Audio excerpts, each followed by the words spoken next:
Hello everyone, welcome back to another video. This video is for the rapid revision for the Constitution of India.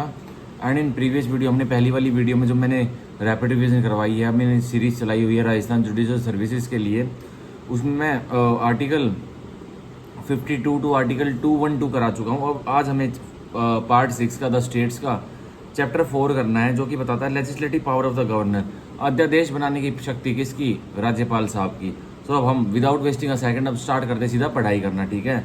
Article 213 power of governor to promulgate ordinances during recess of legislature. तो अब राज्यपाल की शक्ति जब राज्य की विधायिका में विधानसभा और विधान परिषद सेशन में नहीं है तो अध्यादेश जारी कर दे, अगर कोई स्थिति बनती है ऐसी, तो ठीक है। तो ये सेम टू सेम हमें राष्ट्रपति की सेक्शन आर्टिकल 123 में देखने को मिलती है, और राज्यपाल की है अब 213 में, ठीक है। तो पढ़ते हैं 213 का एक, इफ एट एनी टाइम, जब किसी भी टाइम, एक्सेप्ट, पर कब नहीं, when the legislature assembly of the state is in session, जब जो विधानसभा है किसकी? राज्य की, वो सेशन में है, तब नहीं हो सकता अध्यादेश जारी। लेकिन उस अगर सेशन में नहीं है विधानसभा तब हो सकता है, ठीक है। और where there is a legislative council in state, अगर जहां जिस स्टेट में विधान परिषद भी है तो विधान परिषद भी अगर सेशन में है तो भी अध्यादेश जारी नहीं हो सकता। एक्सेप्ट, कर कब हो सकता है? When both houses of the legislature are in session, और बोथ हाउसेज सेशन में है तब भी अध्यादेश जारी नहीं हो सकता। The governor is satisfied that circumstances exist which render it necessary for him to take immediate action, और जब अगर ये सारे सेशन में है तब तो अध्यादेश जारी नहीं कर सकता राज्यपाल, वरना कर सकता है। तो और कैसे कर सकता है? द गवर्नर इज सेटिस्फाइड, राज्यपाल को संतुष्टि है क्या? That circumstances exist which render it necessary for him, की ऐसे हालात उठ रहे हैं और ये बहुत जरूरी हो गया है क्या करने के लिए? टू टेक इमीडिएट एक्शन, की तुरंत कोई कार्रवाई करनी है, तुरंत कोई एक्शन लेना है। ही में प्रोमुलगेट सच ऑर्डिनेंसेस, अब वो अध्यादेश जारी कर देगा, और अध्यादेश भी क्या होते हैं? वो भी कोई कानूनी होता है। अध्यादेश जारी कर देगा राज्यपाल साहब as the circumstances appear to him to require, जैसे भी केस के, जैसे भी उस एक्शन लेने के बारे में जो हालात बताते हैं वो अध्यादेश जारी कर देगा, ठीक है। अब 213 के 1 का proviso, provide that the governor shall not, तो बताया गया राज्यपाल क्या नहीं करेगा? Shall not without instructions from the president, बिना राष्ट्रपति साहब के, जब तक राष्ट्रपति साहब इंस्ट्रक्शंस नहीं देंगे, निर्देश नहीं देंगे, तो अध्यादेश जारी नहीं करेगा। प्रोमुलगेट एनी सच ऑर्डिनेंस, तो बिना राष्ट्रपति साहब के गवर्नर राज्यपाल प्रोमुलगेट उस राज्य में नहीं घोषित करेगा, मतलब नहीं जारी करेगा अध्यादेश। इफ ए, अब ये पॉइंट अब देखिए किस पे कर सकता है अध्यादेश जारी राज्यपाल? A bill containing the same provisions would under this constitution have required the previous sanction of the president for the introduction thereof into the legislature, अगर कोई ऐसा बिल जो विधानसभा में ओरिजिनेट होता और उस बिल को पास होने में राष्ट्रपति की परमिशन लगती, तो वो तो इंडिया में हर बिल जो पास होता है मेजोरिटी ऑफ बिल्स को राष्ट्रपति की एसेंट लगती है, राष्ट्रपति की सैंक्शन लेनी पड़ती है, तभी वो बिल इन इंडिया में एनफोर्समेंट में आता है। तो अगर कोई ऐसा बिल है और उसी से रिलेटेड, कोई उसी मुद्दे से रिलेटेड राज्यपाल को अध्यादेश ऑर्डिनेंस बनाना है, तो कह रहा है तो राष्ट्रपति की परमिशन लेनी पड़ेगी, ठीक है, सैंक्शन लेनी पड़ेगी। बिना सैंक्शन के अध्यादेश भी वो नहीं कर पाएगा। और अगर कोई ऐसा बिल है जिसमें राष्ट्रपति की एसेंट नहीं लगती है, भाई 90% बिल मान के चलो इंडिया में लगती है, 100% लगती है, एसेंट राष्ट्रपति की लेती हैं, जो भी बिल बनता है तभी वो एनफोर्समेंट में आता है। कोई ऐसा बिल है जो राज्यपाल शक्ति रखता है कि उसकी राष्ट्रपति की कोई परमिशन नहीं ली, तो क्या अध्यादेश की भी परमिशन नहीं लेनी पड़ेगी? बिल्कुल नहीं लेनी पड़ेगी, अध्यादेश भी बिना राष्ट्रपति की ऐसी परमिशन से फिर लागू हो जाएगा। अब भी he would have deemed it necessary to reserve a bill containing the same provisions for the consideration of the president, जो बिल जो राज्यपाल ने जो अध्यादेश जारी करेगा वो, तो उसने कुछ ऐसे मुद्दे पर ही बिल बनाया हुआ है वो, जिसका भाई अध्यादेश जारी करेगा, कि अगर वह अध्यादेश नहीं होता, वह एक बिल ही होता है, तो वो अभी भी एक कानूनी, मान के चलिए कोई अध्यादेश की, कोई इमीडिएट एक्शन की कोई बारी नहीं है, कोई वैसे ही उसको राष्ट्रपति जी को कंसिडरेशन के लिए भिजवाना पड़ता, तो मान के चलिए अगर वह भिजवाना पड़ता ना, उस मुद्दे पर अगर बिल बनाया है, तो भी वो ऑर्डिनेंस जारी नहीं कर सकता राज्यपाल खुद से ही, ठीक है। C, an act of the legislature of the state containing the same provisions would under this constitution have been invalid, दोबारा पढ़ते हैं। An act of the legislature of the state, एक कानून किसका? राज्य की विधायिका का, कंटेनिंग द सेम प्रोविजंस, और उसमें क्या है, उसमें कंटेन किया हुआ है, उसमें शामिल है वही same provision, would under this constitution, जो इस संविधान से लागू होते हैं उस एक्ट में, ठीक है, हैव बीन इनवैलिड, और अगर इस संविधान के प्रोविजंस को वो इनकंसिस्टेंट करता है उस एक्ट के प्रोविजन, तो वो इनवैलिड हो जाते हैं, अमान्य हो जाते हैं, अनलेस, कब नहीं होंगे? Having been reserved for the consideration of the president, अगर अमान्य नहीं होते लेकिन वो फिर भी राष्ट्रपति साहब ने अपनी कंसिडरेशन के लिए वो एक्ट रिजर्व कर लिया है, it had received the assent of the president, अगर इनकंसिस्टेंट नहीं है तो राज्यपाल उसने राष्ट्रपति साहब ने अपनी कंसिडरेशन के लिए उस बिल को रिजर्व कर लिया है, और या फिर उसको प्राप्त हो चुकी है उस बिल को क्या राष्ट्रपति की एसेंट, ठीक है। तो भी अब उस बिल पर अध्यादेश वह जारी कर देगा, ठीक है, राज्यपाल। अब 213 का 2, an ordinance promulgated under this article shall have the same force and effect as an act of the legislature of the state assented to by the governor।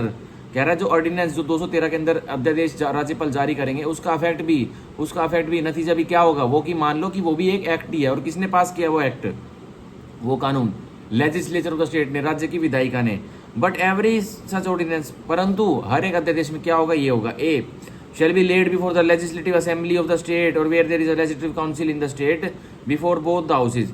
तो जहाँ पे जिन राज्यों में विधानसभा है तो उस अध्यादेश को विधानसभा के सामने रखा जाएगा, दिखाया जाएगा, और जिस राज्य में दोनों विधानसभा और विधान परिषद भी हैं तो दोनों हाउसेज को दिखाया जाएगा वह अध्यादेश, ठीक है। And shall cease to operate at the expiration of 6 weeks from the reassembly of the legislature.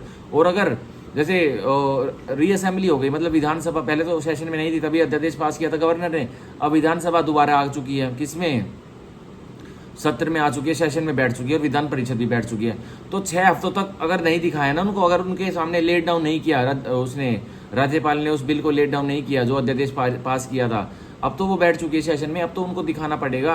तो कह रहा है 6 हफ्तों तक का टाइम है, 6 हफ्तों के बाद फिर वो ऑटोमेटिकली वो अध्यादेश नल एंड वॉइड 0 हो जाएगा, उसका फोर्स सीज हो जाएगा, ठीक है, मतलब खत्म हो जाएगा वो अध्यादेश।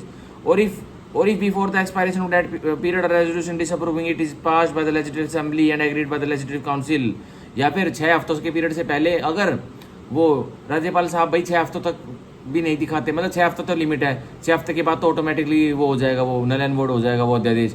तो कह रहे हैं अगर उससे पहले ही वो राज्यपाल तो कोई एक्टिविटी नहीं करे, पर विधानसभा के जो सदस्य हैं और जो विधान परिषद के सदस्य हैं उन्होंने विधानसभा के परिषद ने एक रेजोल्यूशन पास कर दिया कि हमें ये अध्यादेश नहीं चाहिए, और उसको पास भी कर दिया किसने, विधान परिषद के लोगों ने, सदस्यों ने, तो वह बिल फिर भी एक्सीज हो जाएगा, ठीक है, खत्म हो जाएगा वह अध्यादेश जो राज्यपाल ने इमरजेंसी के लिए, मतलब इमीडिएट एक्शन के लिए जारी किया था। If any upon passing of the resolution और एज द केस में on the resolution being agreed by the council, और वो काउंसिल जो लेजिस्लेटिव काउंसिल है उसको एग्री भी करना पड़ेगा, जो विधानसभा ने बोला है कि भाई ये ऐसा ऐसा गलत है, या अध्यादेश राज्यपाल साहब का ये तो राज्य के लिए सेहतमंद है, मतलब गंदा है, तो वो ऐसा भाई कर दिया होगा। बहुत हुए, एक बिहार में ऐसा इंसिडेंट हुआ था कि राज्यपाल चालबाजी कर रहे थे और बहुत सारे मतलब अध्यादेशों को जारी कर दे रहे थे, और जैसे ही सेशन में बैठता वो राज्य की विधायिका के वो विधानसभा वाले और विधान परिषद वाले, तो वो वापस ले रहा था अपने अध्यादेश को, और जैसे ही वो जाते तो अपना वैसे प्रोमुलगेट दोबारा कर देता। तो कह रहा है ऐसे अगर काउंसिल ने पास कर दिया 6 हफ्तों से पहले ही, विधानसभा ने रेजोल्यूशन निकाला कि भाई हमें नहीं चाहिए अध्यादेश, और काउंसिल ने पास कर दिया वो, तो कह रहा है वो अध्यादेश वहीं खत्म हो जाएगा, ठीक है, सेशन में रीअसेंबली होने के बाद, ठीक है।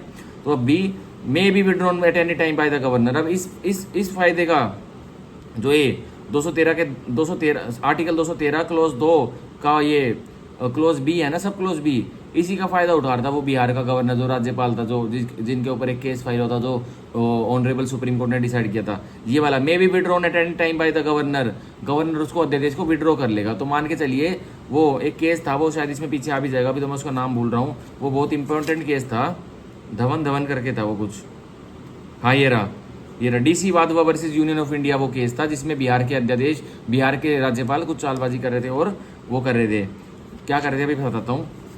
अभी में भी withdrawn by any time by the governor, अध्यादेश को गवर्नर विड्रॉ कर लेंगे। मान के चलिए विधानसभा बिहार में विधानसभा और विधान परिषद भी है, तो जैसे ही वो सेशन से आउट हुए, मतलब भाई एक ही सेशन अभी करके वो घर गए हैं, मतलब अब उनका अगला सेशन 6 महीने के बाद होना है, या 5 महीने के बाद होना है, 4 महीने के बाद होना है, पर 4 महीने तक तो अभी कोई सेशन नहीं बैठेगा ना उसमें राज्य की विधायिका में। तो राज्यपाल ने क्या किया, कोई कानून बना दिया, कोई कानून ऐसा बना दिया जो कि उनको बनाना था, और वो मतलब वो डेरोगेटरी है, वो दूसरों को, जनता जनार्दन को दिक्कत देगा। तो भाई क्या किया, 4 महीने तक, अब जब तक तो वो सेशन में नहीं आएगा, जब तक तो वो कानून खुल के चलेगा, उस कानून का खुल के सिक्का चलेगा। और जैसे ही अब रीअसेंबली होने वाली है विधानसभा की और विधान परिषद की, तो उन्होंने क्या किया, उसको अपने पॉइंट बी जो ये 213 के क्लोज 2 और सब क्लोज बी का जो फायदा है, मे be withdrawn at any time, इस पावर का इस्तेमाल करके वो विड्रॉ कर लेते थे राज्यपाल। मतलब जैसे रीअसेंबली होने वाली थी तो उसको विड्रॉ कर लेंगे, किस चीज़ से बचने के लिए, कि विधानसभा बिहार की कोई रेजोल्यूशन पास ना कर दे कि ये बिल गंदा है, डेरोगेटरी पब्लिक के लिए, और वो विधान परिषद भी इसको पास कर दे तो मेरा बिल तो खत्म हो जाएगा, तो इस टॉपिक पे मैं कभी बिल ला ही नहीं पाऊंगा। ठीक है, वो राज्यपाल की यह सोच थी डीसी वाधवा वर्सेस केस में, तो इसी का गलत मिसयूज हो रहा था। और उन्होंने कम से कम मेरे ख्याल से 200 प्लस अध्यादेश ऐसे निकाले थे और वो किसी ने पकड़ा। फिर ये तो गलत है कि भाई विधानसभा जब एक मीटिंग करके गई है और अगली उसका मीटिंग का टाइम 4 महीने बाद है, तब राज्यपाल अपनी पावर का मिसयूज करते हैं और एक अध्यादेश निकाल देते हैं जो कि डेरोगेटरी है वहाँ की पब्लिक के मतलब हितों के लिए। तो ये तो गलत है ना। तो फिर यही ऑनरेबल अपेक्स कोर्ट ने डिसाइड किया था कि ऐसा नहीं होगा, ऐसा नहीं होगा। फिर कुछ उसमें गाइडलाइन ले डाउन की गई थी, तो वो माननी पड़ती है अब सबको। ठीक है, अब हम पढ़ेंगे 213 के 2 की explanation. Where the houses of the legislature of the state having legislative council are summon to reassemble on different dates. जहाँ हाउस को सम्मन किया गया है, और कौन से हाउस को सम्मन किया गया है, विधान परिषद को सम्मन किया गया है, और कहा गया है कि डिफरेंट डेट पे आके मिली है मुझे, मतलब विधानसभा को ये अलग डेट पे बुला ली और विधान परिषद को अलग दिनांक पर बुला ली। The period of 6 weeks shall be record by the letter of those date for the purpose of this clause. तो 6 हफ्तों का पीरियड कब से कैलकुलेट होगा, जब से दूसरी वाली मतलब लास्ट जो हाउस सम्मन किया गया, भाई पहले विधानसभा बुला ली उसके लिए बहस, मतलब इसको लेट डाउन करने के लिए, मतलब अध्यादेश को उनके आगे दिखाने के लिए, फिर विधान परिषद बुला ली। तो अब जिस दिन से विधान परिषद आई है ना, तो उस दिन से अब 6 हफ्ते कैलकुलेट होंगे। ठीक है, जिस दिन से वह विधान परिषद ने वह बिल देखा है, ठीक है, तो उससे 6 हफ्ते काउंट होंगे। अब 213 का 3, if and so far as the ordinance under this article make any provision which would not be valid if enacted in an act of the legislature of the state assented by the governor, it shall be void। अगर राज्यपाल ने कोई ऐसा अध्यादेश निकाल दिया जिसको वह अध्यादेश निकालने के लिए वो स्टेट लिस्ट में ही वो मैटर नहीं आता था, वो मैटर तो केंद्र लिस्ट का था, पर राज्यपाल ने अध्यादेश निकाल दिया और उसके केंद्र लिस्ट पे, यूनियन लिस्ट पे, सॉरी, तो अब क्या होगा, अब वो राज्यपाल का अध्यादेश वॉइड हो जाएगा, शून्य हो जाएगा। ठीक है, अब इसका 213 के 3 का proviso provided for the purposes of this provision of this constitution. तो ये कह रहा है provided for the purposes of the provision of this constitution relating to the effect of an act of the legislature of the state which is repugnant to the act of Parliament और an existing law with respect to matter enumerated in concurrent list, an ordinance promulgated under this article in pursuance of the instruction from the president shall be deemed to be an act of the legislature of the state which has been reserved for the consideration of president and assented to by him। तो ये अब कह रहा है, दोबारा पढ़ते हैं, थोड़ा प्रोवाइजो थोड़ा मुश्किल है समझने में, अभी पढ़ते हैं। प्रोवाइडेड बताया गया है ये the purposes of the provisions of this constitution, कह रहा है इस संविधान के लिए आप समझ लीजिए, यह समझ लीजिए relating to the affect of an act, जो कि इस संविधान के प्रोविजन किसी एक कानून से अफेक्ट रख रहे हैं, परिणाम कर रहे हैं उसको, of the legislature of the state, और वो कानून किसका है, राज्य की विधायिका का है, which is repugnant to an act of Parliament, और वो राज्य की विधायिका का जो कानून है जो स्टेट लिस्ट में दिया हुआ है, और उसमें कॉन्स्टिट्यूशन में, संविधान में शेड्यूल 7 में हमारी सारी लिस्ट दी गई है, यूनियन, स्टेट और कंकरेंट लिस्ट। तो कह रहा है एक स्टेट लिस्ट का मैटर है, तो मान के चलिए कंकरेंट लिस्ट का मैटर है, उस पर राज्य की विधायिका भी कानून बना सकती है और भाई संसद भी बना सकता है। पर कह रहे हैं कि राज्य की विधायिका ने पहले भी कानून बना दिया था कोई, और केंद्र ने भी उसके ऊपर कानून बनाया उस मैटर पर।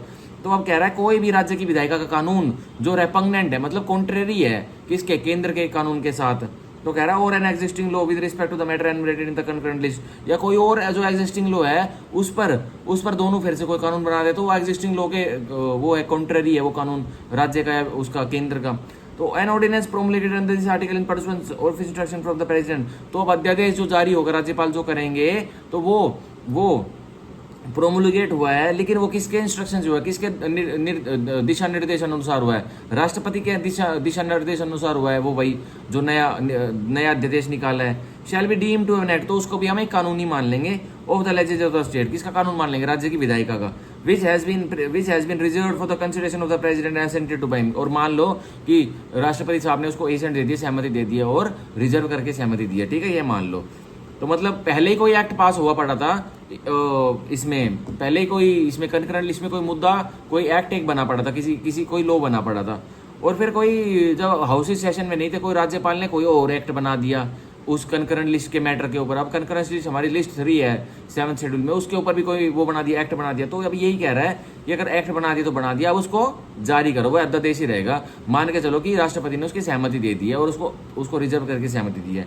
तो यहाँ होता हमारा सेक्शन आर्टिकल 213 कंप्लीट। अब इसका एक जजमेंट पढ़ लेते हैं जो बोलते हैं DC Wadhwa versus union of India 1987 honourable supreme court. तो इसकी बहुत लैंडमार्क लेजेंडरी जजमेंट है राज्यपाल के अध्यादेश की पावर के ऊपर। DC Wadhwa versus union of India 1987 supreme court SCC 378, ठीक है, ये पढ़ते हैं। अब इसका क्या कह रहा था इसमें, रीप्रोमुलगेशन ऑफ ऑर्डिनेंसेस, अध्यादेश निकाला वापस लिया, फिर अध्यादेश वही निकाल दिया, मतलब रीप्रोमुलगेशन किया ना, अध्यादेश अध्यादेश मतलब प्रोमुलगेट किया, ठीक है, फिर उसको वापस लिया, विड्रॉ कर लिया, क्योंकि हाउसेज सेशन में आने वाले हैं, फिर हाउसेज सेशन से इनएक्टिव हो गए, फिर अध्यादेश छोड़ दिया, वही वाला। अब ये कह रहा है practice of large repromulgation of same ordinances repeatedly in a routine manner amounts to usurpation of legislative functions by executive.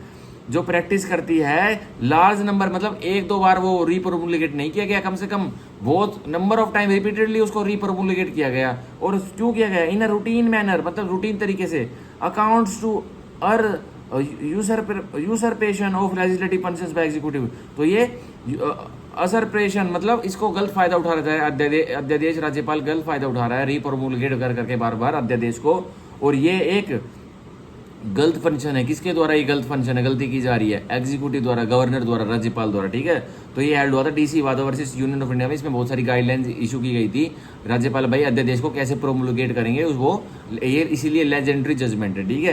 क्योंकि बिहार के राज्यपाल ने, उन्होंने एक ही मतलब उन्होंने अपनी ये प्रोमुलगेट अध्यादेश जारी करने की शक्ति कम से कम तो 200 बार यूज करी होंगी। जैसे विधान परिषद सेशन में आए उससे पहले ही अपना विड्रॉ कर ले उसको अध्यादेश को, अब वो बात ही ना कर पाए उसके ऊपर। अब जैसे ही विधानसभा इनएक्टिव हुआ, दोबारा अध्यादेश छोड़ दिया। ऐसे उन्होंने कम से कम बहुत सारे कानून बनाए और बहुत सारे लोगों को फायदा पहुंचाया। तो यह सुप्रीम कोर्ट ने इसको पकड़ा और डिसाइड किया गया इसको। अब हम पढ़ेंगे chapter 5, the high courts in the states. अब हाई कोर्ट्स क्या, उच्च न्यायालय किसका, राज्यों के बारे में पढ़ेंगे। आर्टिकल 214 से लेके आर्टिकल 233 या 230, आर्टिकल 214 से लेके 232 तक, ठीक है, 232 तक हम पढ़ेंगे, क्योंकि फिर 233 के बाद तो सबऑर्डिनेट कोर्ट्स आ जाते हैं, ठीक है। मैं एक बार देख लेता हूँ 232 तक है, कहाँ तक है।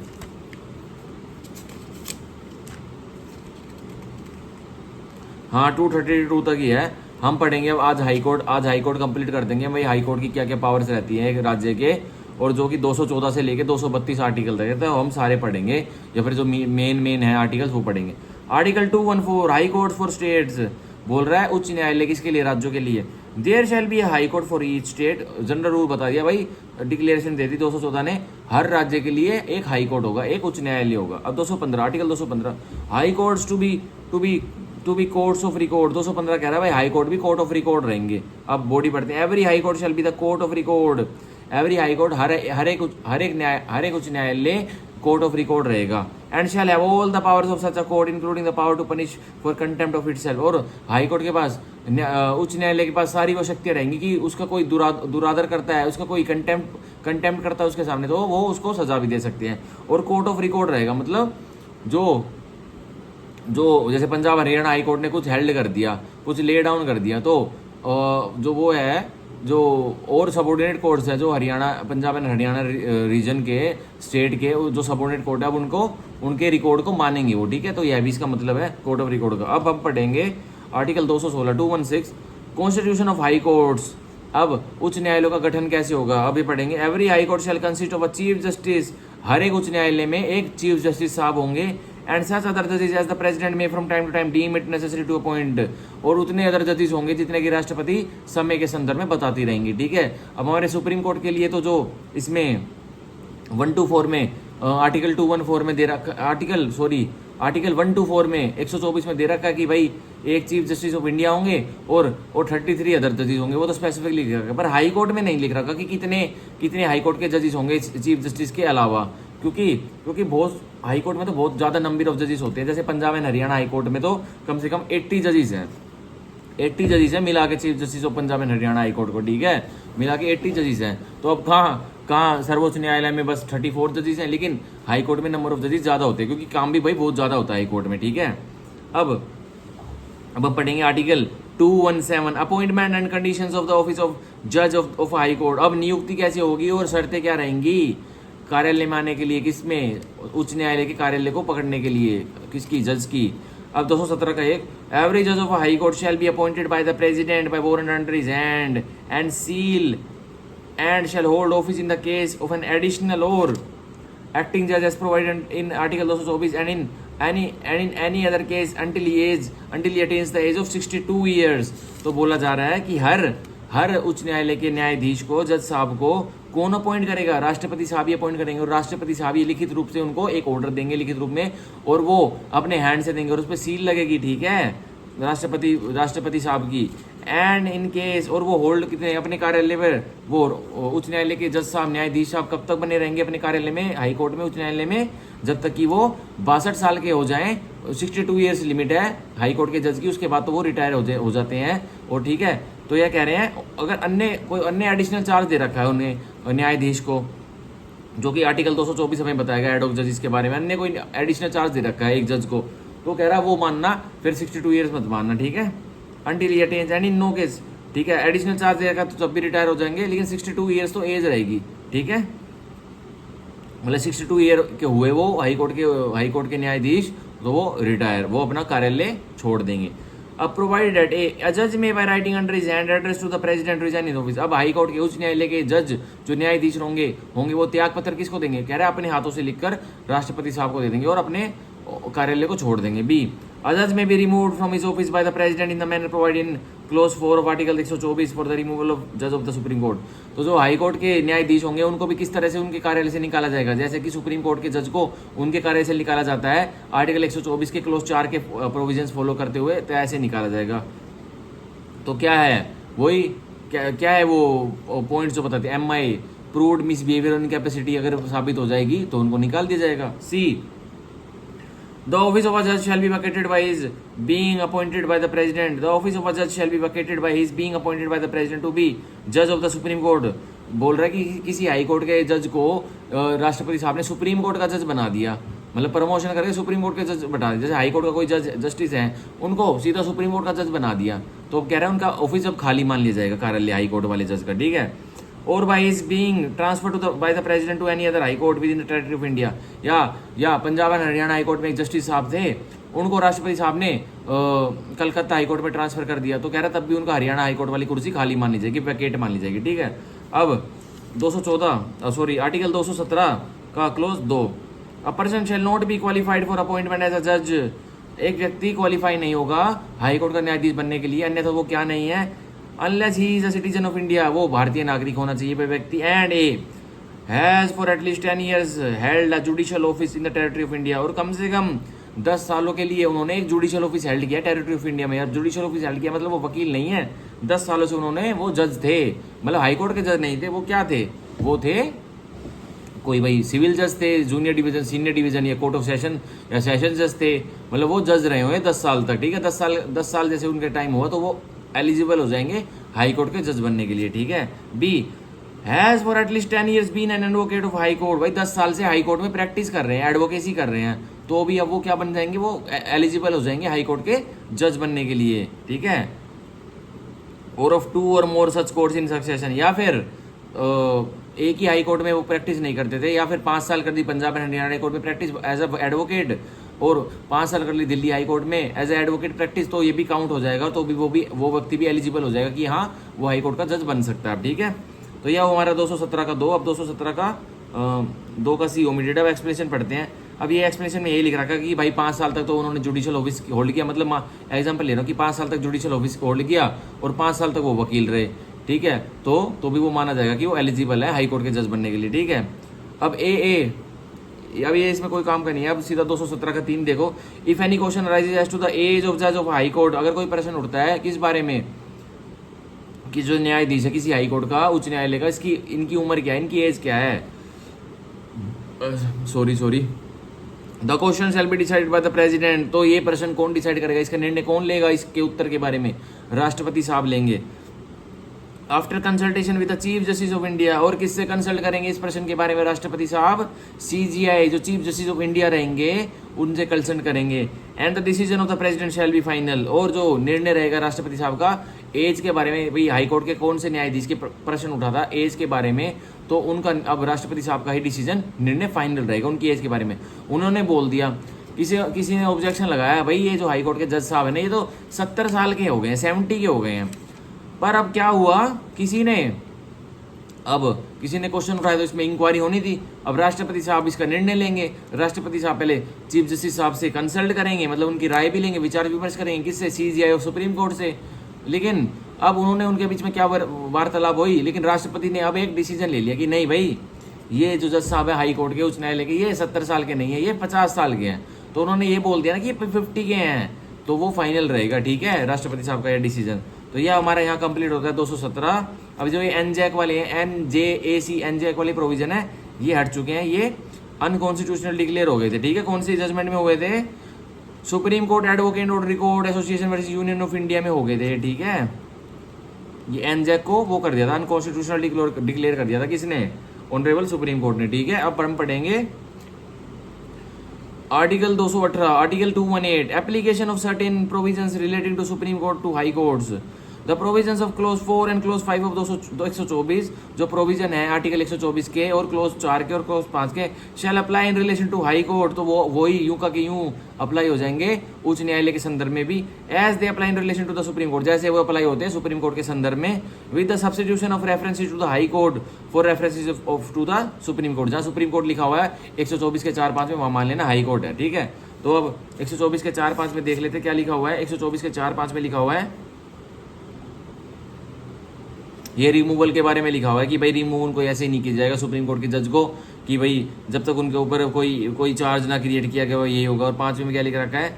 इन्वेस्टिगेशन ना हुई है, उनका साबित ना हो गया क्या, अप्रूव्ड मिसबिहेवियर और इनकैपेसिटी, यही दिखा गया है। तो जहाँ कह रहा है 124 के 4-5 में जहाँ सुप्रीम कोर्ट लिखा हुआ है ना, उसकी जगह मान लो कि उसकी जगह हाई कोर्ट भी लिखा है। तो हाई कोर्ट के जज के लिए भी अगर रिमूवल प्रोसीडिंग चलेगी तो ये 4 और 5 जो 124 के आर्टिकल के वो मानने पड़ेंगे, ठीक है। तो ये हमारा बताता है 218, आर्टिकल 218, ठीक है। अब हम आर्टिकल 219 पढ़ेंगे, ओथ और अफर्मेशन बाय जजेस ऑफ हाई कोर्ट। अब जो शपथ कैसे लेंगे उच्च न्यायालय के जज साहब। Every person appointed to be a जज ऑफ हाई कोर्ट, हर व्यक्ति जो कि नियुक्त किया जाता है, किसकी तरह नियुक्त होता है वो? जज की तरह। किसका? उच्च न्यायालय के जज की तरह। Shall before he enters upon his office, shall amended, ये करना ही पड़ेगा क्या, उससे पहले कि वो अपनी हाई कोर्ट के जज की कुर्सी संभाले, तो वो क्या करेंगे? Make and subscribe before the governor of the state, तो शपथ लेंगे, किसके आगे शपथ पढ़ेंगे? वो राज्यपाल, जो उस राज्य के गवर्नर रहेंगे उनके सामने शपथ पढ़ेंगे। और some person appointed in that behalf by him, या राज्यपाल ने कोई और व्यक्ति इसके बिहाफ में अपॉइंट किया हुआ है कि भाई राज्यपाल साहब बिजी रहते होंगे उस राज्य के, कि मैं इस फलाने अधिकारी को वो करता हूँ, ऑथोराइज करता हूँ कि ये अब हाई कोर्ट के जो जज बनेंगे उनको शपथ दिलाएंगे, तो वो भी कर सकते हैं। An oath or affirmation according to the form set out for the purpose third schedule, तो थर्ड शेड्यूल में हाई कोर्ट के जज के लिए शपथ के लिए जो फॉर्म बता रखा है उस हिसाब से अब हाई कोर्ट के जज को वह फॉर्म पढ़ना पड़ेगा और शपथ लेनी पड़ेगी, ठीक है। तो इसकी एक और जजमेंट है इसी के ऊपर, ओथ के ऊपर, यूनियन ऑफ इंडिया वर्सेज शंकल चंद हिम्मत यूनियन ऑफ इंडिया वर्सेज शंकल चंद हिम्मतलाल सेठ, ठीक है। तो इसमें क्या कहा था? इसमें कहा गया था ओथ के ऊपर था, शपथ के ऊपर था ये सारा judgment. Fresh oath not required when high court जज is transferred under article 222 clause 1।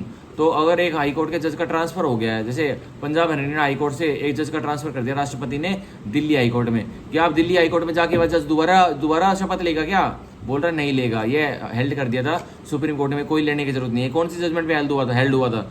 Union of India versus शंकल चंद हिम्मतलाल सेठ 1977 सुप्रीम कोर्ट, ठीक है। अब हम पढ़ेंगे article 220, restriction on practice after being a permanent जज। अब क्या रोक लगाई हुई है? जब आप परमानेंट जज बन जाते हो हाई कोर्ट के, तो आपके ऊपर क्या रोक लगाई जाती है? अब पढ़ते हैं, no person who after the commencement of this constitution, कोई व्यक्ति नहीं, क्या नहीं करेगा जब से यह संविधान लागू हुआ है, जब से क्या नहीं करेगा? Has held office as a permanent जज ऑफ हाई कोर्ट, किसी व्यक्ति ने इस संविधान के आने के बाद कोई हेल्ड किया था, मतलब वो था, क्या था वो? हाई कोर्ट का एक जज था। शैल प्लीड और एक्ट इन एनी कोर्ट और before any authority in India accept the supreme court and another high court. तो कह रहा है वह जज जो हाई कोर्ट का था इस संविधान के आ जाने के बाद थे वो, ठीक है। सॉरी तो उन्होंने एक हाई कोर्ट के जज की तरह एक ऑफिस एक कार्यालय हेल्ड किया था, हाई कोर्ट की एक कुर्सी हेल्ड की थी, मतलब वो हाई कोर्ट के जज एक्ट कर रहे थे, मतलब फैसले सुना रहे थे एज अ हाई कोर्ट के जज। तो अब वो रिटायर हो जाते हैं या कुछ भी वो रिटायर हो जाते हैं, उनको निकाल भी दिया जाता है, रिमूव कर दिया जाता है। तो अब वो ये कह रहा है कि अब वो प्लीड और एक्ट नहीं करेंगे, कहाँ नहीं करेंगे? किसी भी कोर्ट के आगे, अभी तो ऐसे लिख रखा है इन एनी कोर्ट या फिर बिफोर एनी अथॉरिटी, किसी भी कोर्ट के आगे नहीं करेंगे। कोई और अन्य अथॉरिटी है जो फैसले सुनाती है, भाई जजेस के कोर्ट्स के अलावा भी कोई अन्य अथॉरिटी है ना, जैसे कमिश्नर हो गया LAC का, FC हो गया फाइनेंशियल कमिश्नर हो गया, हरियाणा में तो है भाई, ये भी फैसले सुनाते हैं, ठीक है। तो उनके आगे प्लीड नहीं कर सकता वो व्यक्ति जिसने कि वो सुनाया है। जिसने कि कभी हाई कोर्ट का ऑफिस हेल्ड किया था। एक्सेप्ट एक्सेप्शन है, कहाँ प्लीड कर सकता है वो? हाई कोर्ट का जो कभी जज रहा था, सुप्रीम कोर्ट में, सर्वोच्च न्यायालय में कर सकता है, and the other high courts. तो जिस वो हाई कोर्ट का जज था, जैसे हरियाणा हाई कोर्ट का कोई जज था, उसे या तो रिटायर हो गए थे या उन्हें निकाल दिया गया था। तो कह रहा है ये हरियाणा राज्य में और पंजाब राज्य में नहीं कर सकते प्लीड और एक्ट, लेकिन क्या दिल्ली में, क्या मध्य प्रदेश में, क्या कलकत्ता में कर सकते हैं? बिल्कुल कर सकते हैं, वो कोई रोक नहीं है। लेकिन सुप्रीम कोर्ट के जज को यहाँ बिल्कुल बार लगाई थी, रिस्ट्रिक्शन लगाई थी कि वो तो कहीं भी नहीं कर सकते। क्या वो राय दे सकते हैं किसी को? भाई उन्होंने कोई अपनी कंपनी खोल ली, भाई रिटायर होने के बाद सुप्रीम कोर्ट के जज साहब ने कोई कंपनी खोल ली, उसका नाम रख दिया कि भाई top notch advisers on legal matters. तो अब वो एक्ट तो नहीं कर रहे कहीं भी, वो बस जो वकील उनसे और राय लेना चाहते हैं या कोई क्लाइंट्स उनके पास राय लेना चाहते हैं, भाई वो तो कर सकते हैं, ऑब्वियसली कर सकते हैं। तो ऐसा ही हो रहा है, ठीक है। अब तो आर्टिकल 220 की एक्सप्लेनेशन हम पढ़ेंगे। In this article the expression high court does not include high court for the state specified part B of the first schedule as it existed before the commencement of the constitution. तो explanation कुछ नहीं कह रही, इतनी important नहीं है। अब article 221 article 221 salaries के बारे में बात कर रहा है। जजेस जो हाई कोर्ट के जज रहते हैं, ये भी कोई इंपॉर्टेंट नहीं है। अब 222 हम पढ़ेंगे, ट्रांसफर ऑफ जज from one high court to another. अब कह रहा है अदला बदली, पंजाब हरियाणा हाई कोर्ट से भेज दिया एक जज को दिल्ली हाई कोर्ट, तो उनकी ट्रांसफर की प्रोसीडिंग कैसे चलेगी? तो आर्टिकल 222 बताता है। 222 का एक, द प्रेसिडेंट में, तो राष्ट्रपति साहब करेंगे, उनकी डिस्क्रिप्शन है, क्या करेंगे? ट्रांसफर अ जज from one high court to any other high court. एक राष्ट्रपति साहब की पूरी डिस्क्रिप्शन रहेगी, में है, वो कर भी सकते नहीं भी कर सकते।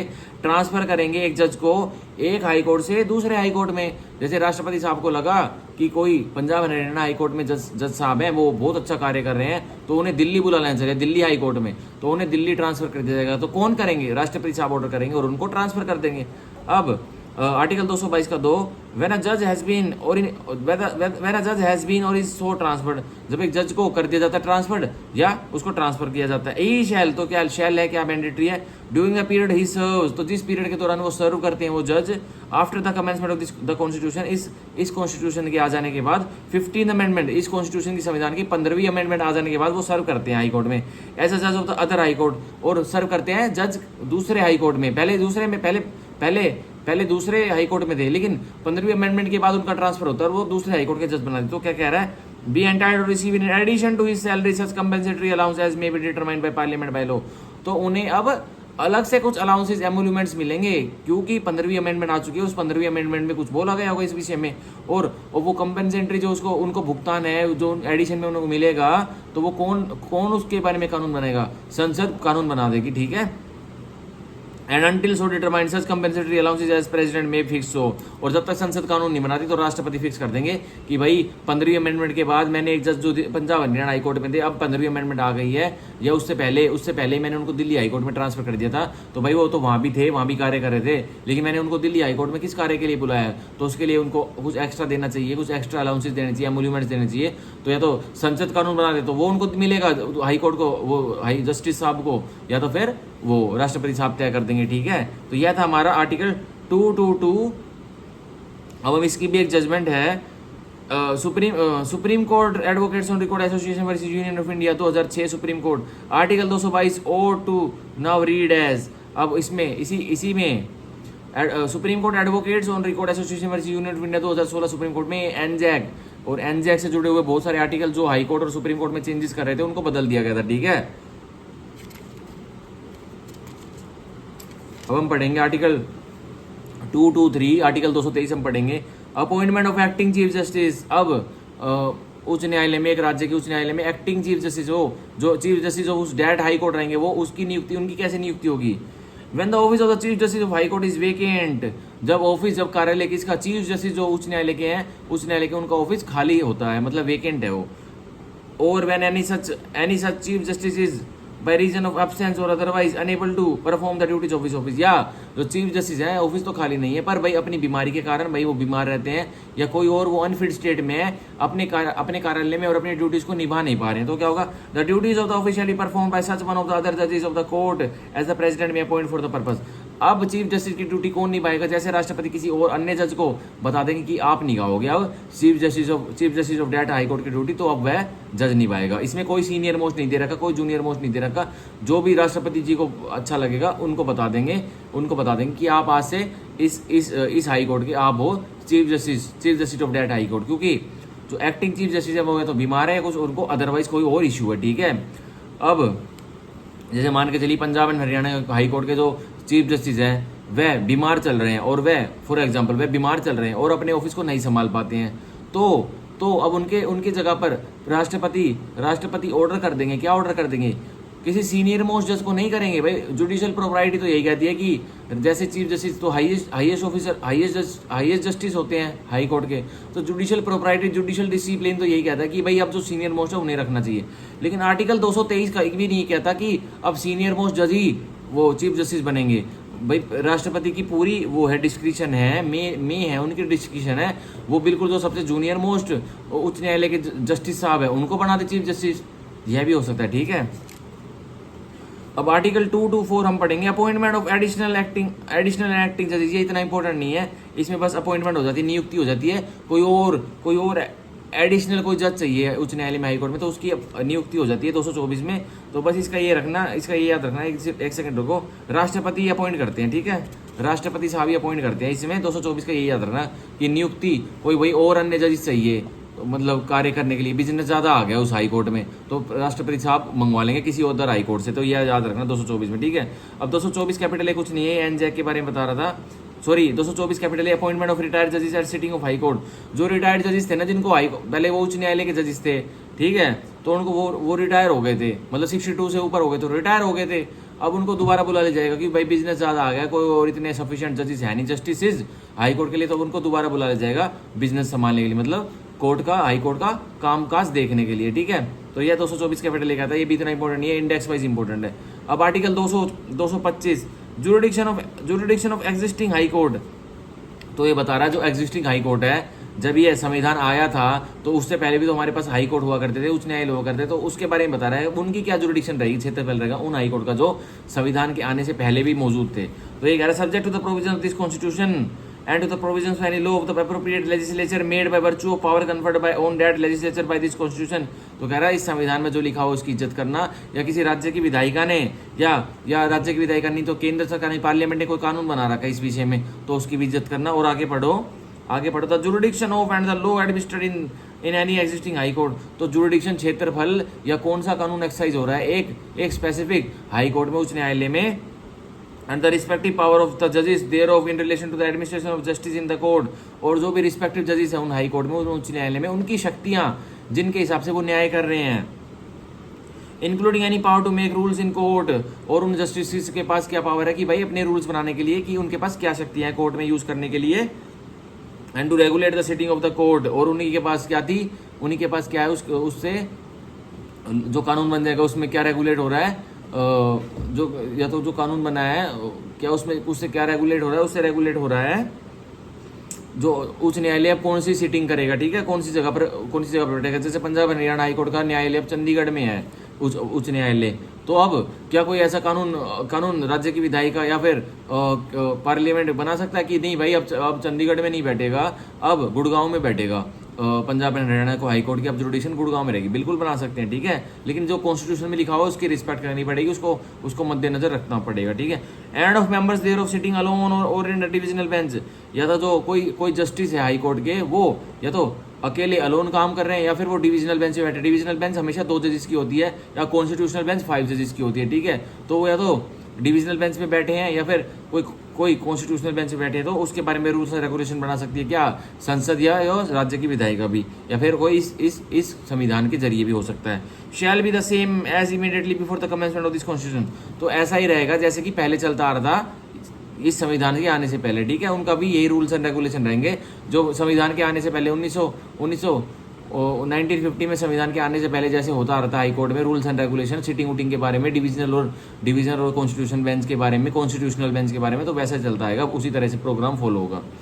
अब 225 का provided any restriction to which the exercise of original jurisdiction by any of the High Court with respect to the any matter concerning the revenue or concerning any act order or done in the collection thereof was subject immediately before the commencement of this constitution shall no longer apply to the exercise of such jurisdiction। तो ये बता रहा है proviso में, इस तरह से बता रहा है कि संविधान के आने से पहले कोई ऐसा मैटर था जो कि रेवेन्यू मैटर था, या फिर इससे संदर्भ पैसों से संदर्भित कोई मैटर था जिसमें किसी और अन्य कोर्ट की जुरिडिक्शन थी, और हाई कोर्ट को स्पेशली बार किया होता कि हाई कोर्ट रेवेन्यू का मैटर नहीं देखेगा, तो अभी ये कह रहा है कि अब वो लागू नहीं होगा। हाई कोर्ट के पास रेवेन्यू देखने की मैटर भी, रेवेन्यू रिलेटेड केस सुनने की पावर भी आ जाएगी। ठीक है, तो ये हमारा वो 225 आर्टिकल पूरा। अब हम पढ़ेंगे article 226, one of the most important articles और कनेक्टेड आर्टिकल्स है आर्टिकल 32 के साथ। ठीक है, आर्टिकल 226।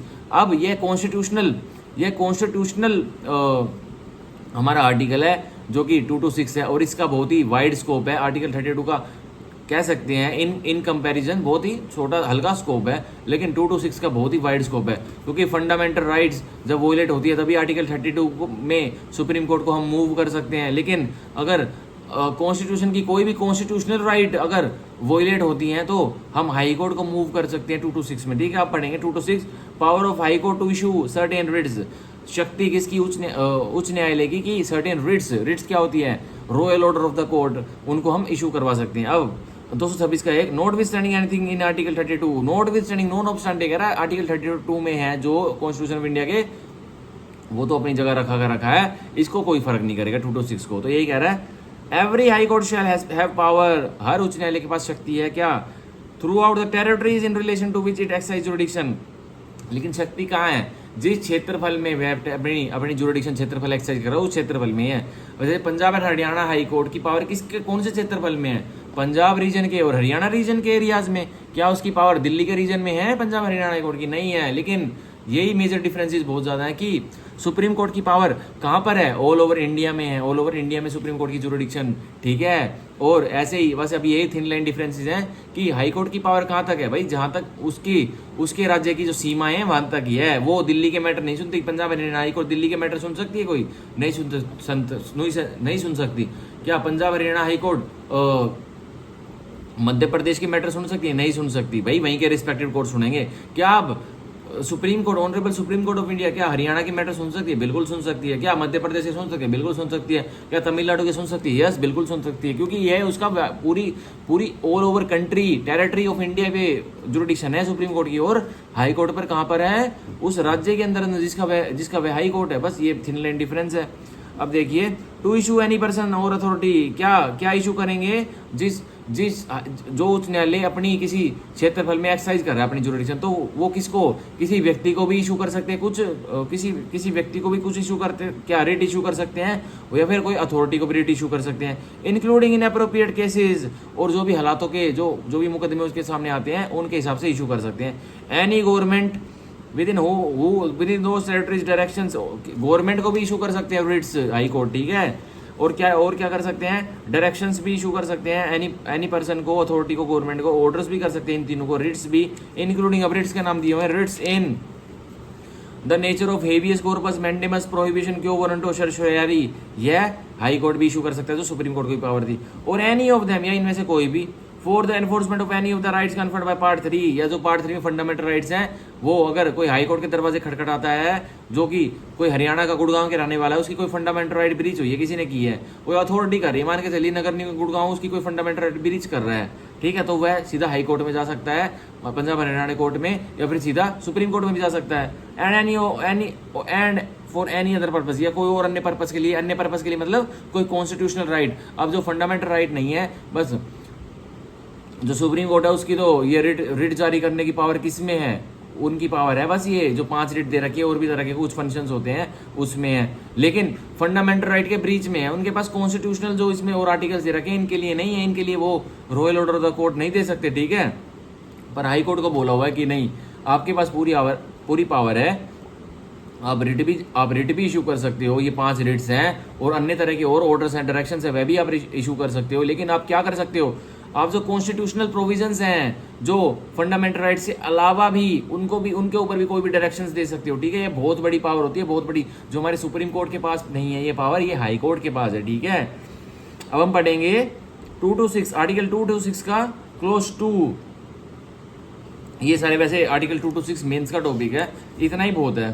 ठीक है, ये इतना ही बहुत है जो मैंने 2 to 6 का 1 बताया ना, ये अगर ये आपको ये पता है ना थिन लाइन डिफरेंस, तो यही बहुत है। ठीक है, अब जैसे मेंस की हम तैयारी करेंगे, जब मैं 2 to 6 के ऊपर आपको बढ़िया से नोट्स वगैरह सब कुछ पढ़ाऊंगा और मैं खुद भी आंसर राइटिंग की आपको प्रिपरेशन कराऊंगा। ठीक है, तो हम सीधा पढ़ते हैं 2 to 6 का जो आर्टिकल 226 का एक जो हमने पढ़ा ना वही इंपॉर्टेंट है, और जो मैंने डिफरेंसेस बताए ये जुरिडिक्शन के बारे में यही इंपॉर्टेंट है। तो ये जो 226 का 2, 3 ये दो तीन और ये क्लोज 4 है, ये तो इतने इंपॉर्टेंट नहीं है, ये मेंस के लिए इंपॉर्टेंट है, लिखना हो बहु। ठीक है, अब हम पढ़ेंगे आर्टिकल 226 कैपिटल ए ओमिटेड है। आर्टिकल 2 to 7 हम पढ़ेंगे power of superintendence over all courts by the high court. अब 227 में बताता है कि शक्ति है उच्च न्यायालय की कि जो उसके रीजन में जो उसके राज्य में जो जिस हाई कोर्ट का, जैसे Punjab and Haryana high court है, तो Punjab and Haryana high court के पास पूरी पावर है जितने भी नीचे सबऑर्डिनेट कोर्ट है उनके ऊपर सुपरिटेंडेंस रखे, मतलब उनके ऊपर मॉनिटरिंग सुपरविजन रखे। ठीक है, तो यही कह रहा है। अब 227 का every high court shall have superintendence over all high courts and tribunals throughout the territories in relation to which it exercise jurisdiction. सिर्फ कोर्ट्स पर ही नहीं, जैसे Punjab and Haryana high court के नीचे जितने भी अन्य जो, जैसे भाई हिसार में भी डिस्ट्रिक्ट कोर्ट है, गुड़गांव में भी डिस्ट्रिक्ट कोर्ट है, झज्जर में भी डिस्ट्रिक्ट कोर्ट है, बहादुरगढ़ में नहीं, रोहतक में भी डिस्ट्रिक्ट कोर्ट है, तो उनके ऊपर सुपरिटेंडेंस कौन रखेगा? Punjab and Haryana high court रखेगा। और सिर्फ उनके ऊपर नहीं, ट्राइब्यूनल्स के ऊपर भी। अब मान के चलिए गुड़गांव में कोई लेबर ट्राइब्यूनल है, उसके ऊपर भी निगरानी रखेगा हाई कोर्ट। कोई टैक्स रिलेटेड ट्राइब्यूनल है, उसके ऊपर भी निगरानी रखेगा। और कोई और अन्य ट्राइब्यूनल है उसके ऊपर भी निगरानी रखेगा। कौन? वह राज्य का हाई कोर्ट। जैसे Punjab and Haryana high court सबके ऊपर का आप समझ गए ना, डिस्ट्रिक्ट कोर्ट के ऊपर भी रखेगा, चाहे कितनी भी डिस्ट्रिक्ट उसके नीचे आती है उन पे। और कोई ट्राइब्यूनल्स उन डिस्ट्रिक्ट में है, जैसे हर डिस्ट्रिक्ट में भाई कंज्यूमर फोरम्स होते हैं, तो वो भी तो ट्राइब्यूनल है। लेबर डिस्प्यूट्स के फोरम होते हैं, वो भी तो ट्राइब्यूनल, उनके ऊपर भी निगरानी रखेगा हाई कोर्ट। ये 227 का एक हुआ। 227 का 2, without prejudice to the generality of the foregoing provision high court में। अब ऊपर के जितने भी प्रोविजन हमने पढ़े हैं उनको कोई हम नुकसान नहीं पहुंचाएंगे, ये कह रहा है 227 का 2। लेकिन हाई कोर्ट के पास यह भी शक्ति है क्या? A, call for returns from such court.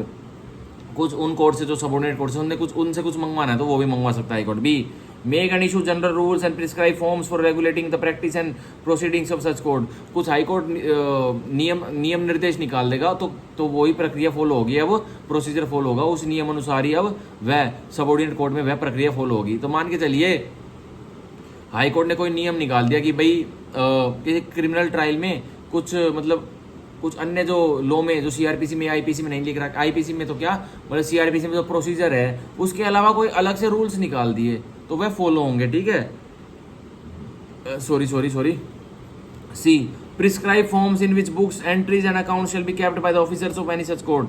अब जो फॉर्म्स हैं, जो कोई रजिस्टर्स हैं, उनको प्रिस्क्राइब कर देंगे कि भाई सूट्स वगैरह का कैसे हिसाब किताब रखना है, क्रिमिनल जो केस आ रहे हैं उनको कैसे डिस्पोज करना है, और डिस्पोज करने के बाद उसका रिकॉर्ड रखना है या नहीं रखना, तो वो सारा भी हाई कोर्ट ही कंट्रोल करेंगे, तभी तो सुपरिटेंडेंस कर रहे हैं। अब 227 का 3, the high court may also settle tables of fees to be. ये एडवोलेरम जो कोर्ट फीस होती है उसके बारे में बता रहे कि हाई कोर्ट एडवोलेरम कोर्ट फीस का भी टेबल सेट कर देगी अपने हिसाब से। अब Punjab and Haryana high court में एडवोलेरम जो कोर्ट फीस होती है वो अलग है। अब मध्य प्रदेश हाई कोर्ट में जो एडवोलेरम कोर्ट फी होती है वो अलग है। ठीक है, तो यही कह रहा है। अब 227 का 3 यही कह रहा था, high court may also settle tables of fees to be allowed to the sheriff and all clerks and officers of such court and attorney advocates and practising therein. तो वो रूल्स बना देगी। ठीक है, सबऑर्डिनेट कोर्ट में भी और अपने हाई कोर्ट में भी। Provided any rules made forms prescribe tables, ये कोई जरूरी नहीं है, इसको छोड़ो। 227 का 1 और ये जो 1, 2 ऊपर के और 3 बताने ये इंपॉर्टेंट है। एक 227 का 4 भी देख लेते हैं। Nothing in this article shall be deemed to confer on high court power to of superintendent over any court और ट्राइब्यूनल कॉन्स्टिट्यूटेड बाय और under any law related to armed forces. अब बोल रहा है कोई भाई Punjab and Haryana high court में, अब यूं लगा लो अंबाला कैंट में फौजी का एरिया है, फौजियों का एरिया है, और उस अंबाला कैंट में फौजियों के एरिया में एक जैक भी बैठते हैं, जज एडमिरल जनरल भी बैठते हैं, और वो फौजियों के केसेस सुनते हैं। भाई फौजियों ने कुछ क्राइम कर दिया यूनिट के अंदर रहते हुए, या कुछ 420 कर दी, मतलब एग्जाम्पल ले रहा हूँ। अब जैक का क्या काम है? क्या वो डिसिप्लिन फॉलो नहीं कर रहे, अपने सीनियर की रिस्पेक्ट नहीं कर रहे, तो उनके ऊपर ही मुकदमे होते हैं ना फौजियों के ऊपर, फौज में रहते रहते, तो उनको जैक सुनते हैं, जज एडमिरल जनरल सुनते हैं। ठीक है, तो ये यही कह रहा है कि कुछ भी ये मत समझ लेना कि अब अम्बाला कैंट में वो Punjab and Haryana high court के जुरिडिक्शन में आता है तो अब वो फौजियों के मैटर भी हाई कोर्ट सुनेगा। नहीं, ये कोई पावर नहीं मिलती हाई कोर्ट को। वो तो पावर फौजियों के मैटर के बारे में जैक के पास ही रहेगी, जज एडमिरल जनरल के पास ही रहेगी। ठीक है, ये हमारा 227 हुआ। अब 228 में बस इंडेक्स बेस याद रख लो, transfer of certain cases to high court. अब हाई कोर्ट ट्रांसफर कैसे करता है केसेस को, वो 228 में दे रखा है। चलो बॉडी पढ़ी लेते हैं, आ सकता है इसमें। If the high court is satisfied that a case pending in a court subordinate to it involves a substantial question of law, high court को, उच्च न्यायालय को संतुष्टि हो जाती है कि जो मेरे सबऑर्डिनेट कोर्ट है ना, उसके पास तो कोई ऐसा मुकदमा पेंडिंग है जिसमें कि बहुत अहम प्रश्न कानून का उठ सकता है या उठ रहा है, as to the interpretation of this constitution, और वो अहम प्रश्न क्या उठ रहा है मेरे सबऑर्डिनेट कोर्ट में कि इस संविधान से इंटरप्रिटेशन से रिलेटेड है, वो सीधा सीधा मतलब संविधान के कोई कोई कोई प्रोविजन है जिससे वो सीधा सीधा मुद्दा रिलेट कर रहा है और मेरे को इंटरप्रिटेशन करनी पड़ेगी। The determination of which is necessary for the disposal of the case, और संतुष्टि मिल जाती है, उस न्यायालय यह सोचता है, अपील होता है उसको, और भाई मैं इसको इंटरप्रेट करूंगा और जिससे ये अब डिस्पोजल होगा उस दीवानी मुकदमे या फौजदारी मुकदमे का। तो shall withdraw, it shall withdraw the case and, तो अपने पास मंगवा लेगा उस केस को सबऑर्डिनेट कोर्ट से हाई कोर्ट, एंड क्या करेगा, A either dispose of the case itself, या तो खुद ही उसको केस को डिसाइड करेगा और डिस्पोज कर देगा, साइड में लगा देगा। B determine the said question of law and return the case to the court from which the case has been so withdrawn together with the copy of the judgment on such question and the said order shall on the receipt therefrom proceed to dispose said and the said court shall on the receipt thereof proceed to dispose of the case in conformity with such judgment. तो कह रहा जिस court में कोई substantial question of law था ना, तो withdraw अपने पास कर लिया, उसको डिस्पोज ऑफ तो नहीं किया भाई, पूरी कार्रवाई खुद तो नहीं की, केस को डिसाइड खुद तो नहीं किया, पर क्या किया, जो क्वेश्चन उठ रहा था उसको उसको उसको सुलझा दिया, उसके बारे में इंटरप्रिटेशन करके अपनी जजमेंट पास कर दी कि भाई जो ये क्वेश्चन था, जो ये लॉ का कानून का क्वेश्चन सबऑर्डिनेट कोर्ट में उठ गया था, इसकी यह इंटरप्रिटेशन है, अब निर्देश दे देंगे उस कोर्ट को कि अब इसकी तरह इसको डिस्पोज ऑफ करो इस केस को। तो वो अब सबऑर्डिनेट कोर्ट का जज उसको मानेगा जो कि निर्देश दिए गए हैं कि भाई ऑब्वियसली इंटरप्रिटेशन करी है। अब भाई सब्सटेंशियल क्वेश्चन ऑफ एक सिविल लॉ में सीपीसी में कोई उठ गया था, या कोई मान के चलिए कोई सब्सटेंटिव लॉ में उठ गया था जो कि सबऑर्डिनेट कोर्ट के जज को समझ में नहीं आ रहा, तो अब हाई कोर्ट का जज उसको वापस मंगवा लेगा, मतलब अपने पास मंगवा लेगा और उसको डिसाइड करके कोर्ट को भेज देगा, और कोर्ट को कह देगा कि मैंने डिसाइड कर दिया सब्सटेंशियल क्वेश्चन ऑफ लॉ, अब तुम वहीं से कैरी ऑन कर दो कोर्ट केस को सुनना। तो यह भी हो सकता है। तो यहाँ हमारा आर्टिकल 228 ही पूरा हुआ। 228 आर्टिकल 228 कैपिटल ए ओमिटेड है। अब आर्टिकल हम पढ़ेंगे 229, ये बस ये इतना फ्री में नहीं आता, इसमें बताता है officers and servants and expenses of high court. अब खर्चे खुर्चे उच्च न्यायालय के कैसे चलेंगे, 229 में बताता है, ये फ्री में कोई नहीं पूछेगा कि कैसे खर्चे चलते हैं, ठीक है। अब आर्टिकल 230 ये बहुत इंपॉर्टेंट है, इसमें आ सकता है प्री में क्वेश्चन पक्का। Extension of jurisdiction of high courts to union territories. अब जो हदें हैं एक हाई कोर्ट की जो किसी राज्य का है, क्या उसकी हदें केंद्र शासित प्रदेशों तक भी लग सकती हैं, ये 230 बताता है। अब देखते हैं 230 का एक, पार्लियामेंट में by law extend the jurisdiction of high court to और exclude the jurisdiction of high court from any union territory. तो संसद कानून बना देगा इस विषय में कि एक हाई कोर्ट जो राज्य का है, क्या उसकी जुरिडिक्शन एक केंद्र शासित प्रदेश तक भी लगेगी, या फिर वो ऑलरेडी संविधान के आने से पहले या तो वो ऑलरेडी बिना कोई कानून के उस केंद्र शासित प्रदेश के जुरिडिक्शन में एंटर कर रहा था, तो उसको भी हटा देंगे कानून, संसद कानून बनाकर, ठीक है। या तो एक केंद्र शासित प्रदेश की जुरिडिक्शन दे देगी एक हाई कोर्ट को, ठीक है, दे सकती है। या तो अगर वो पहले से एक्सरसाइज कर रहा है उस जुरिडिक्शन को, केंद्र शासित प्रदेश पे एक जुरिडिक्शन हाई कोर्ट को कर रहा है, हाई कोर्ट एक पहले से एक्सरसाइज कर रहा है केंद्र शासित प्रदेश पे यूनियन टेरिटरी पे अपनी जुरिडिक्शन, तो उसको हटा दिया जाएगा। तो कह रहा है कौन किसकी पावर है, पार्लियामेंट में बाय लॉ, संसद कानून के द्वारा पावर है उसको, ठीक है। तो मान के चलिए अब जो Punjab and Haryana high court है, अब और Punjab and Haryana high court की जुरिडिक्शन पंजाब के ऊपर भी है और हरियाणा के हर रीजन के ऊपर भी है, ठीक है, मतलब एरिया के ऊपर भी है। और अब Punjab and Haryana high court की जुरिडिक्शन चंडीगढ़ के ऊपर भी है। चंडीगढ़ यूनियन टेरिटरी है ना, केंद्र शासित प्रदेश है ना, तो यही कह रहा है, अगर संसद ने कानून बना दिया कि आज से Punjab and Haryana high court की जुरिडिक्शन नहीं रहेगी, किसके ऊपर, चंडीगढ़ के ऊपर, तो नहीं रहेगी, ठीक है। ऐसा कर सकते हैं, कौन कर सकता है, पार्लियामेंट में बाय लॉ कर सकती है, ठीक है। तो यह था हमारा 230 का एक। अब 230 का 2, where the high court of a state exercising jurisdiction in relation to union territory, और जहां एक उच्च न्यायालय किसी राज्य का एक्सरसाइज कर रहा है जुरिडिक्शन किसके ऊपर, केंद्र शासित प्रदेश के ऊपर, तो वो क्या होगा, वो क्या करेगा, a nothing in this constitution shall be constitute as empowering the legislature of the state to increase, restrict और अबॉलिश दैट जुरिडिक्शन। तो बिल्कुल भी इस संविधान में मना कर रहा है, क्या मना कर रहा है, नथिंग इन दिस कॉन्स्टिट्यूशन, इस संविधान का कुछ भी नहीं, क्या नहीं करेगा, shall be construed as empowering the legislature of the state.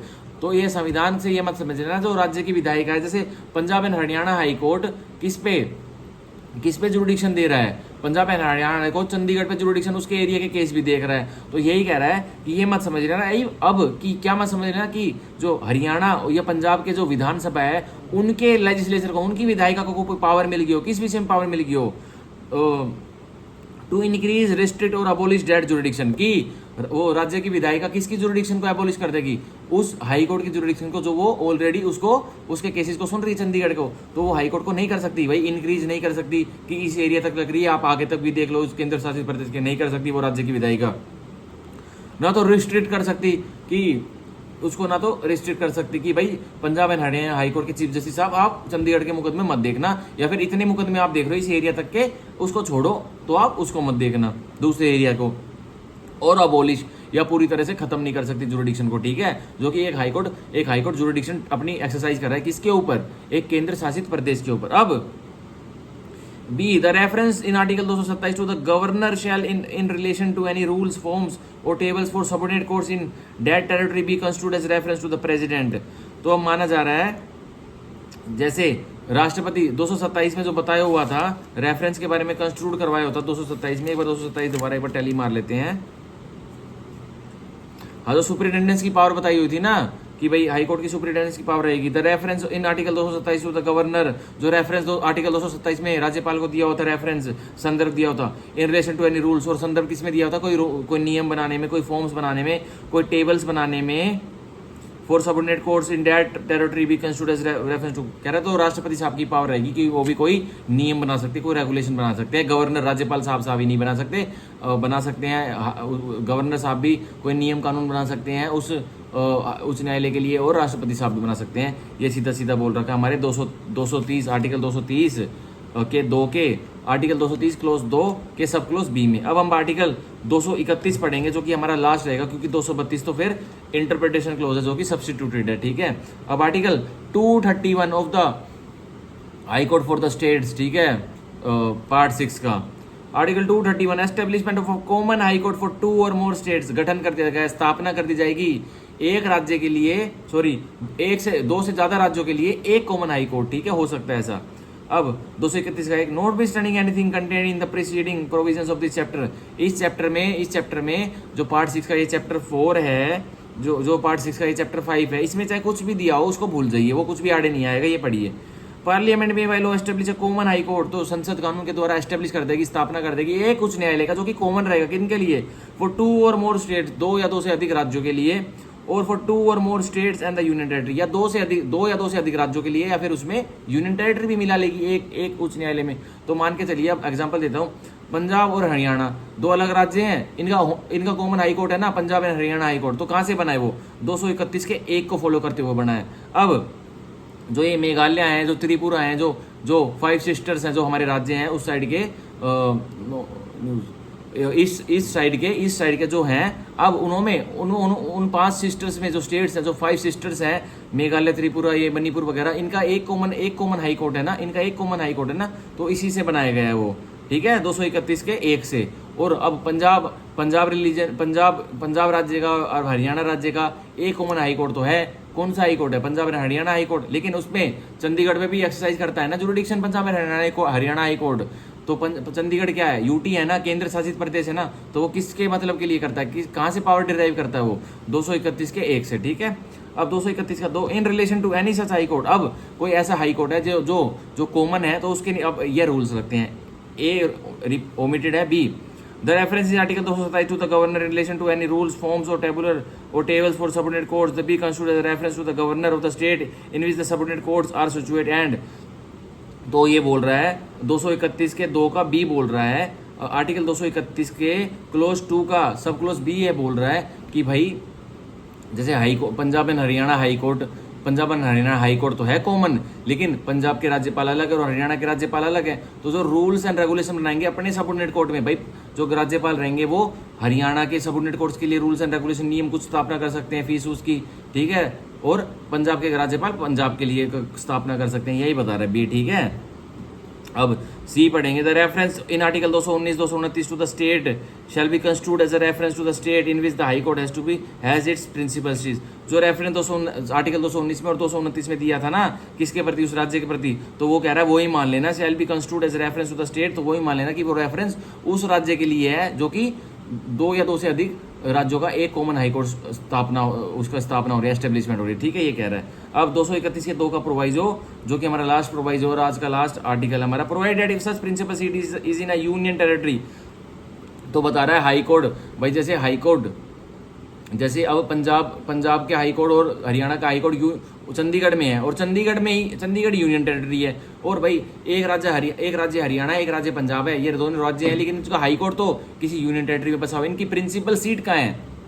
Principal seat मतलब कहाँ सीटिंग है हाई कोर्ट की? तो यूनियन टेरिटरी में है ना। तो यही कह रहा है the reference is article 219 and 229 to the governor Public Service Commission's legislature and consolidated fund of the state shall be construed respectively as reference to the President, Union Public Service Commission, Parliament and consolidated fund of India। तो ये कह रहा है जो references governor को दिए जा रहे हैं, पब्लिक सर्विस कमीशन को दिए जा रहे हैं, और लेजिस्लेचर उस राज्य को दिए जा रहे हैं, और कंसोलिडेटेड फंड को दिए जा रहे हैं उस राज्य की, तो मान लेना वही वाले मतलब उससे उनसे निकाल लेना जो किसके लिए हैं, जो यूनियन, जो राष्ट्रपति के कंसोलिडेटेड फंड हैं, जो यूनियन यूपीएससी के कंसोलिडेटेड फंड है, जो पार्लियामेंट के कंसोलिडेटेड फंड है, और जो पार्लियामेंट के हाउसेज हैं उनके ही रेफरेंसेस मान लेना कि अब उस राज्य पर अब वो वाले रेफरेंसेस काम करेंगे। ठीक है, तो यह हमारा आर्टिकल 231 पूरा। आर्टिकल 232 इंटरप्रिटेशन क्लोज है जो कि सब्स्टिट्यूटेड है, वो पढ़ना नहीं है, उसमें कुछ है ही नहीं पढ़ने के लिए, क्योंकि वो सब्स्टिट्यूट कर दिया गया था। ठीक है, वो सब्स्टिट्यूट कर दिया गया था। ठीक है, 7th अमेंडमेंट एक्ट से सब्स्टिट्यूट कर दिया गया था, मतलब उसको हटा दिया गया था, कुछ और उसके जो प्रोविजंस थे वो किसी और आर्टिकल में शिफ्ट कर दिए गए थे।